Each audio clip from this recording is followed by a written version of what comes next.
tlangwal pakhat hi apa in a boral san hlo mai a apa boral hnuah chuan anu nen chauh chuan anom dun thrina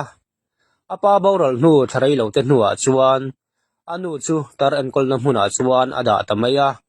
chu tlangwal chuan anu tar en kolna hmuna om chu hun ol anei chang chuan a tlaw fo thrina nikhat chu tlangwal chuan anu hnen atang chuan phone call adong tanol mai a man hmo taka tlaw angai thu anu chuan ron soin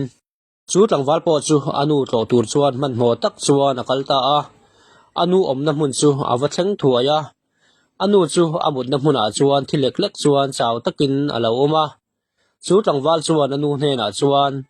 itan engthil nge ti tura min du engpo soiro a han tia anu chuan chaw tak chung chuan changin khongain tar en kol nei na hian fan da sakla fan ai tur eng ma aum lawa chuan fridge ida bok don nia rul tramin zan tam tak kalomu to trina a han ti chu tlangwal chuan mak ti tak chuan anu chu zot le tin kanu helai mun yom lai zong zong khan hetiang hi isoi ngai si lawa